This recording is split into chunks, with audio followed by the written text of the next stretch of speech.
자, 오늘 로마서 12장 말씀은 참 바울이 우리에게 간곡한 어떤 부탁의 메시지, 간곡한 바울의 정말 간절한 바람이 담아있는 그 메시지가 바로 로마서 12장 말씀이다. 이렇게 볼 수가 있을 것 같습니다.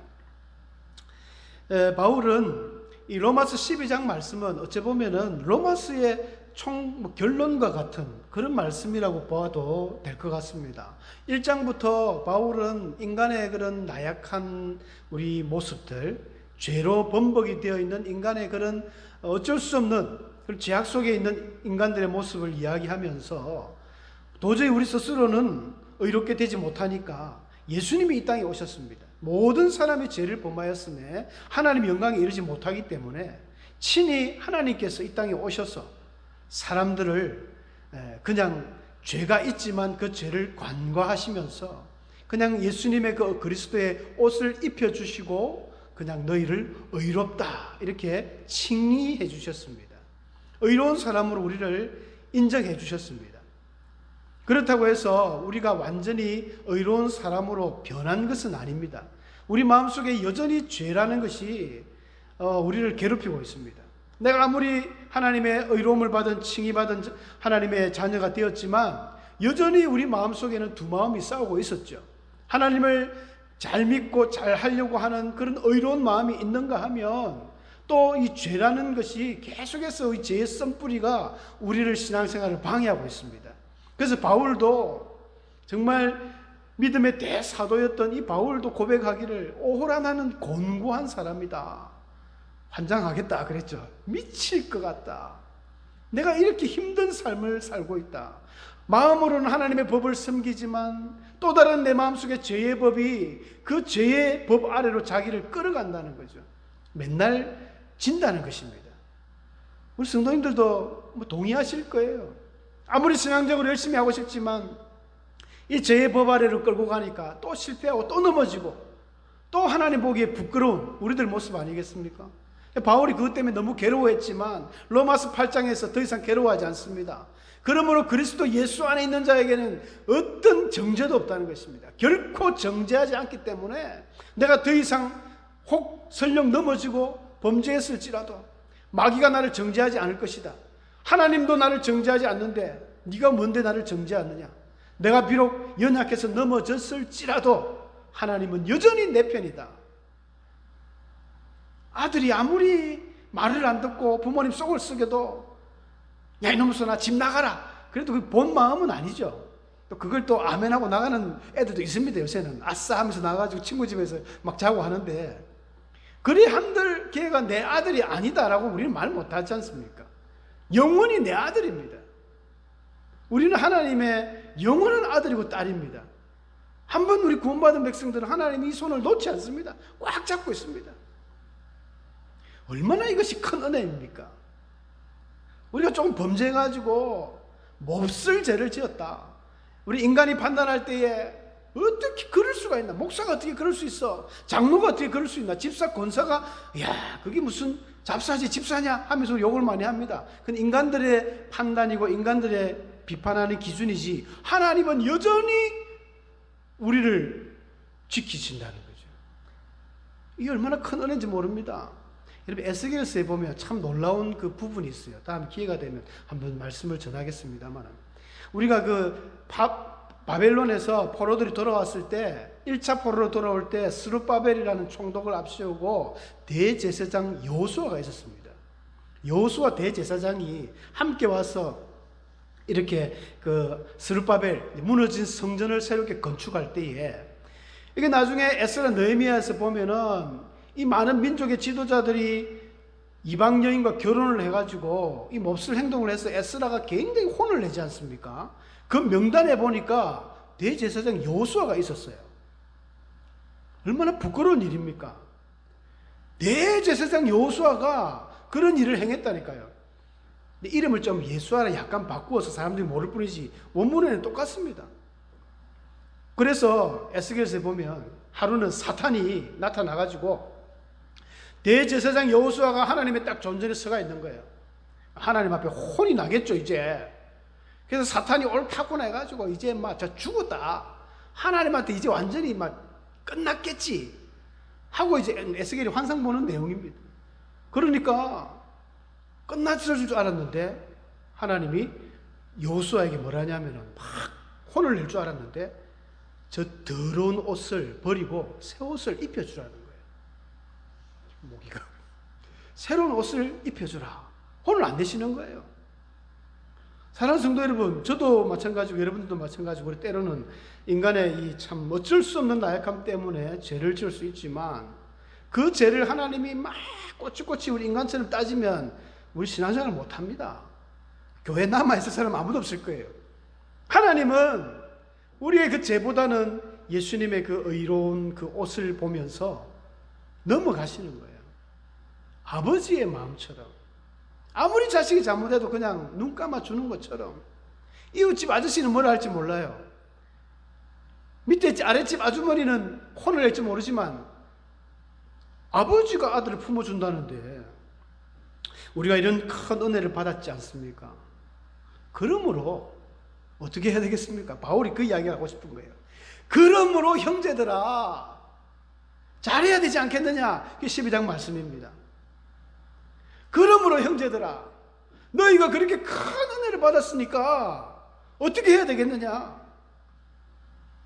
오늘 두 절만 읽었지만 사실은 두 절에 다 함축적인 의미가 다 있습니다. 그러므로 형제들아 이제는 너희가 하나님이 기뻐하시는 거룩한 산 제물로 너희 몸을 드리라는 거예요. 과거에 예수 믿기 전에 그때의 너희가 아니다. 이제는 완전히 변화된 하나님의 사람이니까 이제는 좀 거룩하게 하나님 앞에 우리의 몸을 드리라.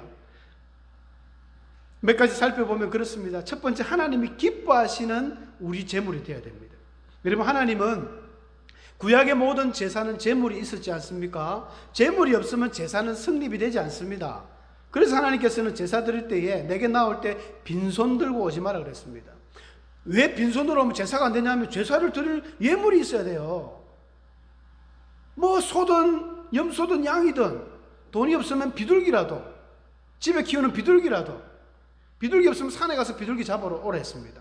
하다못해 비둘기도 못한다. 집에 있으면 고운 가루, 밀가루, 강력분 그거 말고 고운 밀가루, 우리 해먹는, 밥에 먹는, 빵에 먹는 그 밀가루 한 움큼이라도 가져와라. 그래야 제사가 되는 거예요. 하나님 앞에 드리는 게 있으니까. 동물이 죽을 때, 어떻습니까? 동물이 죽을 때 내가 죽어야 되는데 동물이 내 대신 죽는 거잖아요. 그러니까 제물이 없으면 제사 자체는 이거는 꽝입니다. 꽝. 반드시 제물이 있어야 돼요.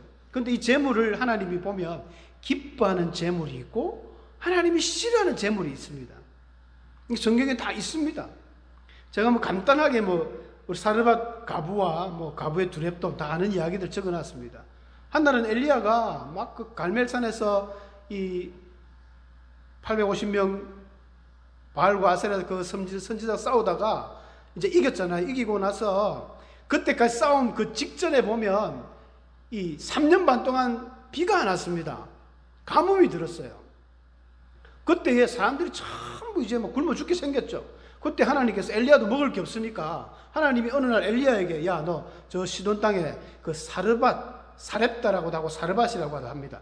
그 가부한테 한 가봐라. 내가 다 이야기해놨으니까 먹을 거 줄 거다. 하나님도 참 이게 농담인지 웃기는 건지 모르겠어요. 가니까 여자를 만났어요. 그래 여자가 이렇게 막 있는 거 보고 여보시오 빵을 좀 하나 만들어 주시오 하니까 없다는 거예요. 우리 집에 지금 쌀떡에 이 가루 통에 가루가 지금 딱 한 움큼 남았는데 기름도 조금 있고 요것만 해 먹으면 우리는 먹을 게 없으니까 아들하고 아마 죽을 거예요. 하나님 준다 했는데 여자가 처음에는 안 준다 그랬죠. 근데 엘리야가 이야기를 합니다. 딸아 두려워하지 말고 하나님께서 말씀하셨는데 너 통가루에 그 가루가 떨어지지 않을 것이고 기름병이 마르지 않을 것이다. 그러니까 먼저 나로 조그만 떡 좀 만들어 달라. 내가 죽을 것 같다. 그때 여인이 엘리야의 말을 들으매 이래 나옵니다. 엘리야의 말대로 그것을 했다는 거예요. 엘리야 떡을 만들어 주고 없잖아요. 통에 가루가 없습니다. 그런데 신기하게 가루가 있더라는 거예요. 기적이죠. 오병이의 기적처럼.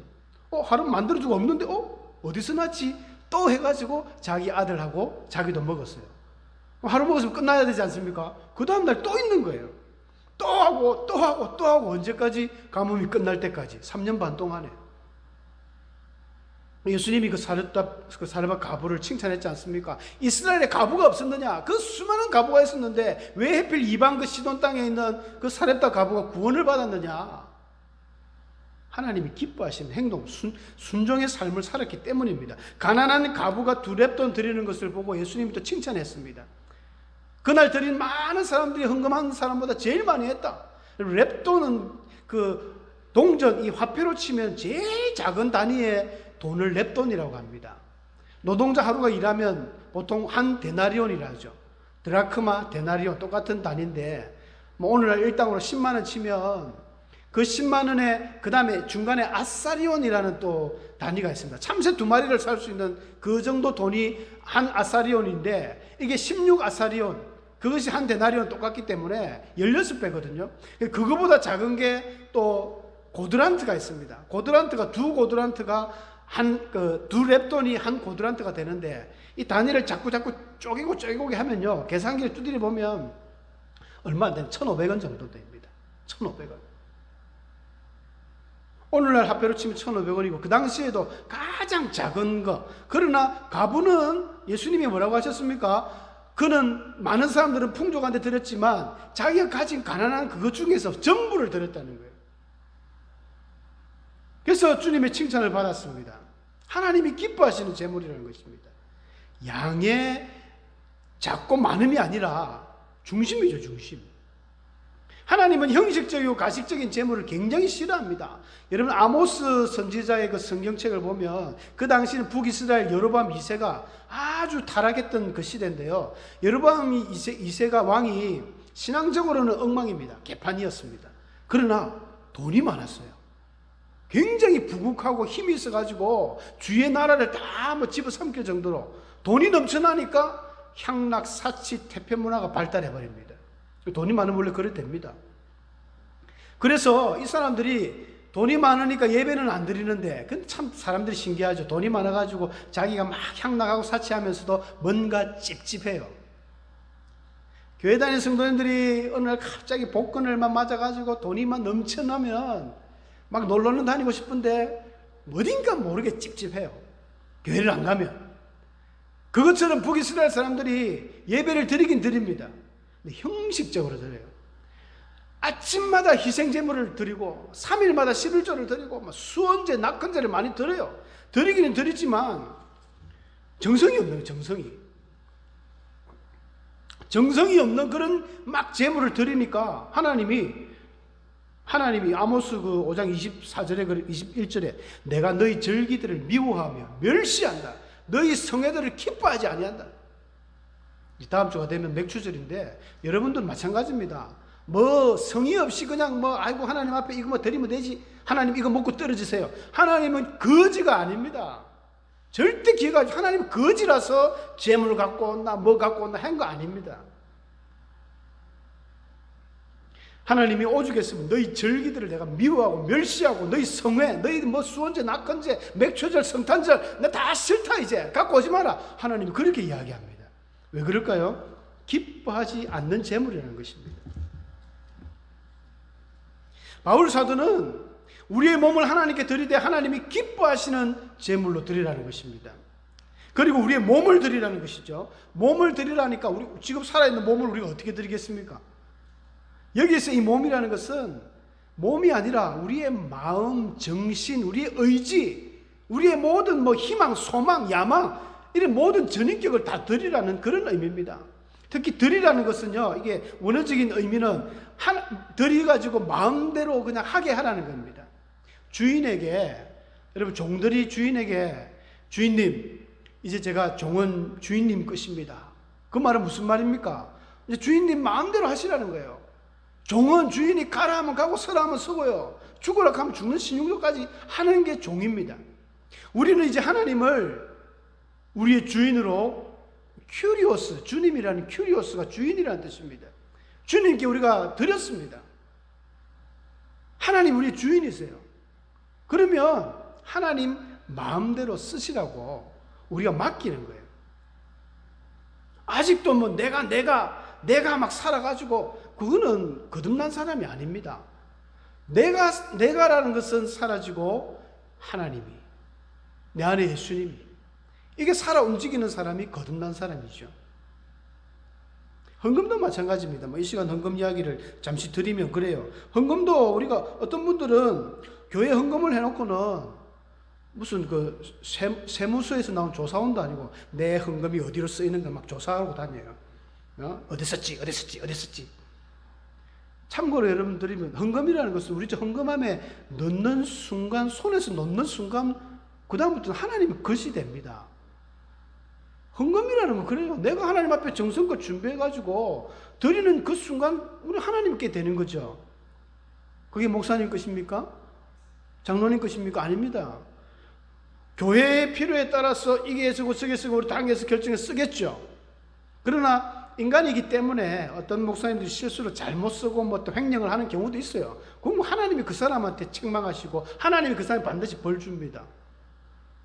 근데 그걸 가지고 내 헌금 1,000만 원 준 거 어디 썼지? 막 조사하고 다닌다. 굉장히 어리석은 분이에요. 그렇게 할 필요가 없습니다. 오늘 드리라는 의미가 그런 거죠. 드렸으면 하나님 마음대로 쓰는 겁니다. 우리의 몸도 마찬가지예요. 이것이 바로 바울은 영적 예배다라고 결론 지었거든요. 우리가 영적 예배하니까 어떤 분들은요, 무슨 어떤 신령하고 아주 뭐 특별한 그런 예배로 생각하는데 전혀 그렇지 않습니다. 이 영적 예배라는 것은 바로 우리의 이 몸, 하나님이 원하고 바라시는, 하나님이 바라는 그 온전한 예배가 영적 예배인데요. 바로 우리를 드리는 거예요. 나의 온 마음과 온 정성과 내가 가진 모든 것을 드려서 하나님 앞에 드리는 그 예배. 몸만 와가 있으면 안 됩니다. 우리 주일날 예배를 드리는데 오늘도 몸만 와가지고 생각은 저 딴 데가 있고 마음은 딴 데가 있고 온갖 걱정 근심으로 가득 차가지고 그거는 예배가 아닙니다. 온전한 예배가 아니고 영적 예배가 될 수 없습니다. 몸뿐 아니라 하나님이 원하시는 것은 우리의 모든 것입니다. 기쁨으로 찬송하고 말씀을 듣고 하나님 앞에 온전히 내 모든 것을 올인하는 거죠. 하나님 앞에. 그게 바로 영적 예배입니다. 매일매일 우리의 삶 속에서 나타나는 이 온전한 예배, 이게 바로 영적 예배거든요. 무슨 신기하게 막 방언을 하고 막 그거는 무당들이나 하는 것이고, 하나님이 원하시는 영적 예배는 이런 것입니다. 신령과 진정으로 정말 간절한 마음으로, 진실된 마음으로 하나님 앞에 드리는 이런 예배가 바로 영적 예배라는 것입니다. 우리 하나님 앞에 바울이 그런 영적 예배를 드린다고 하면서 2절에 들어가면 그런 말씀합니다. 그러면 이런 우리의 거룩한 모습, 거룩한 성도는 어떻게 실천하는가? 그 실천상을 간단하게 말씀하고 있습니다. 이 세대를 본받지 말고 마음을 새롭게 하여 변화를 받아서 하나님의 뜻을 분별하라는 것이죠. 이 세대를 본받지 마라. 여러분, 이 세대를 본받는다는 것은 뭐뭐와 같은 모양이 된다는 것입니다. 뭐뭐와 똑같이 돼버린다. 우리가 세대를 본받는다는 것은 세상 사람하고 똑같이 산다는 거예요. 우리는 하나님을 믿고 이제 변화된 하나님의 칭의로운, 의로운 사람이 되었으면 세상에 나가면 뭐가 달라도 달라야 됩니다. 똑같으면 안 돼요. 아무래도 저분은 교회를 다니고 있구나, 집사님이라 하더라, 권사님이라 하더라 이러면 좀 세상 사람들하고 뭔가 다른 모습이 나타나야 된다는 것입니다. 똑같으면 그분이 과연 거듭났을까? 안 됩니다. 야고보 사도도 야고보서 4장 4절에 세상과 벗된 것이 하나님과 원수가 된다고 했습니다. 왜냐하면 이 세상은요, 이 세상에 있는 모든 것이 육신의 정욕과 안목의 정욕과 이생의 자랑, 다 세상을 쫓아온 것이다. 아버지를 쫓아온 것이 아니라 세상을 쫓아왔기 때문에 이것은 하나님의 사랑이 그 속에 있지 않다는 것입니다. 세상을 자꾸 쫓아가는 사람은. 요한 사도가 2장 15절에서 말씀했거든요. 그러니까 내가 예수님을 믿는다는 것은 좀 달라야 됩니다. 세상 사람과 달라야 돼요. 마음을 새롭게 해서 변화를 받아라. 여러분, 굉장히 중요한 말입니다. 마음을 새롭게 한다. 이것은 너의 마음, 생각하는 방식을 새롭게 바꿔서 계속해서 변화를 받으라는 의미인데요. 우리가 많은 분들이 그런 말을 하지 않습니까? 모든 것은 마음먹기에 달려있다. 굉장히 중요하죠. 이런 마음이라는 건 너무 신기하지 않습니까? 내 안에 또 다른 내가 있는 것 같아요. 마음을 어떻게 먹느냐에 따라서 성공하기도 하고 실패하기도 하고 살기도 하고 죽기도 합니다. 그래서 잠언서 4장 23절에는 무릇 지킬 만한 모든 것 중에 마음을 지키라 했습니다. 생명의 근원이 이에서 난다. 죽을 사람도 내가 살자 마음 먹으면 삽니다. 살아있는 사람도 이 죽자 마음 먹으면 죽는 거예요. 특히 우리 신앙인들은요, 나의 신앙이 어디서 떨어지는지 계속 생각하고 변화되려고 애를 쓰고 마음을 새롭게 해야 됩니다.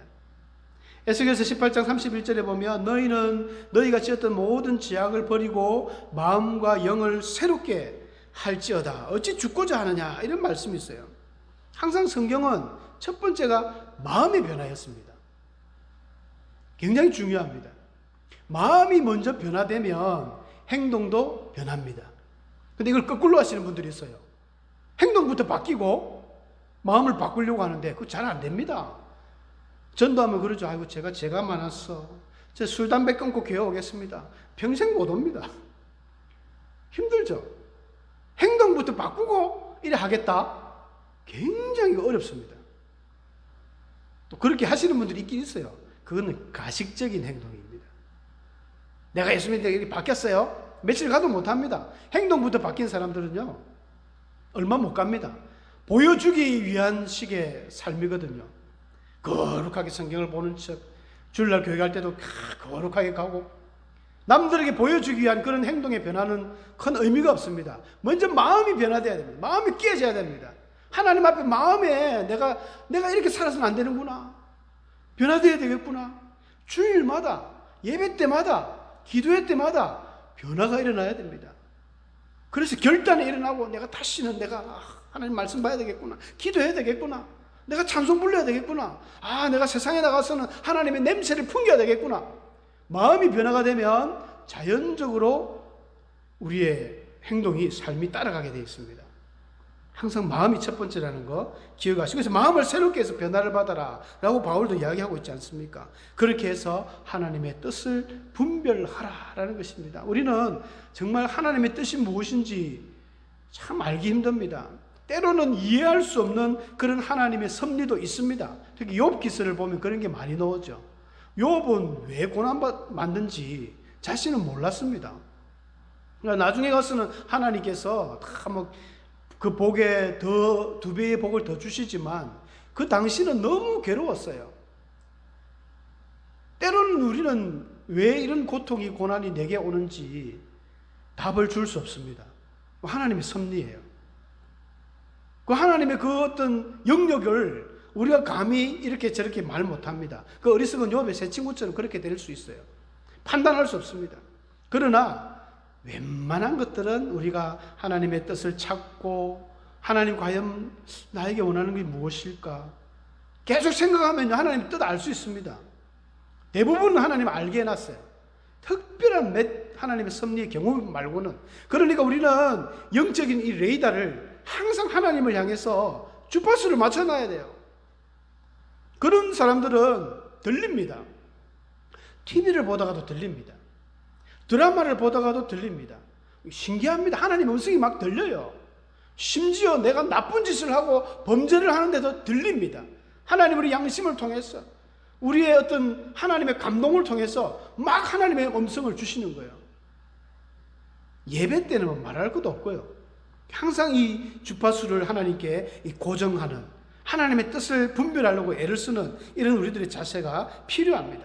사도 바울 선생님은 로마서 12장을 통해서 그 뒤에도 실천사항들, 세부 실천사항들은 굉장히 많이 나옵니다. 그러나 가장 근본적인 뼈대가 되는 말씀은 우리의 몸을 하나님이 기뻐하는 진짜 하나님 앞에 다 드려라. 마음을 새롭게 해서 계속 도전해라. 하나님의 뜻을 파악해라. 이렇게 간절하게 이 권면하고 있습니다. 권한다는 것은 정말 간절하게 호소한다는 것이거든요. 바울이 정말 핏대를 올려서 내가 정말로 간절하게 너희들에게 요구한다. 하나님이 기뻐하시는 몸을 만들어라. 어떤 사람 그러므로 형제들아 우리가 이렇게 은혜를 많이 받았는데 우리도 하나님께 보답해야 되지 않느냐.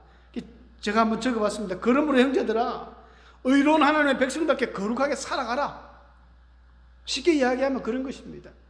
저와 우리 모든 주의 성도님들이 이 말씀 생각하시면서 정말 하나님 백성답게 내가 거룩하게 구별되게 세상의 빛으로 소금으로 살아야 되겠구나. 그런 마음에 다짐하는 은혜가 넘치시기를 축복합니다. 함께 우리 기도하겠습니다. 오늘 말씀